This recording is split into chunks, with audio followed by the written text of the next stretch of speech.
From the Bob Mills Weather Center, the Oklahoma weather expert, Travis Meyer. All right, it was a cold start this morning. We talked about it a little bit earlier, but this kind of gives you an idea across the entire state what was going on earlier this morning, and that was something scary. But things look pretty good, and we're getting ready for what could be an interesting time period as March is getting ready to move on in. So that's going to be good because we're going to need warmer weather. Today's highs ended up moving into the 40s. Notice the Panhandle got into the 50-degree area, and in southeast Oklahoma, what is this? Well, that was before midnight. Temperature was at 72 in Idabel. Sun is setting right now on us, and of course last night this time temperatures were about 30 degrees warmer, but for February we ended up with a really warm month. Now today was so cold that it's actually going to knock us down. We were going to be the warmest February ever until today.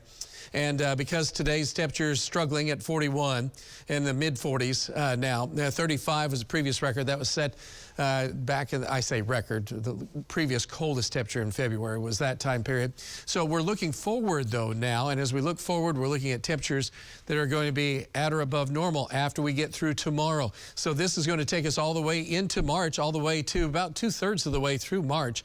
And there isn't anything super cold, which is like, are we going to continue this trend that we were on? Sort of, but we don't want to continue the trend of fires. This is a fire weather map and current fires. Nothing really going on at this time. There have been a few controlled burns and prescribed burns, as we call them here.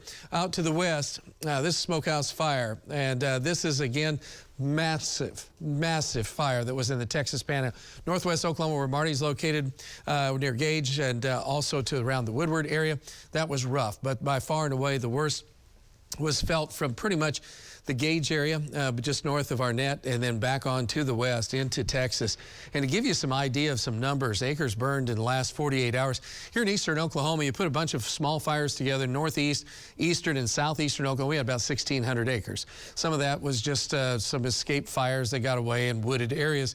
Western Oklahoma is estimated around 130,000, but the Texas Panhandle is over 850,000 acres right now. The all-time record is 907,000, as I was showing you, is still burning. And so we're adding up acres as we go. Well, back to now, and things are quiet, but the winds are going to pick up again over the course of the next 24 to 48 hours in the Panhandle.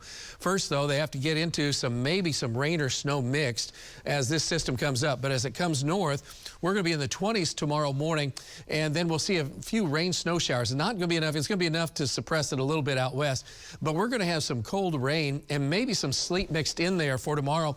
We'll be in the 40s most of the afternoon, could pop up to 50s if you're out of the rain to the north. And then in the evening, the best chance of storms, and I shouldn't say storms as much as cold rain and some sleet mixed in, will move northeast. And then you'll see the Panhandle. That's where winds will start to show up, picking up out of the south by the time we get into Thursday afternoon.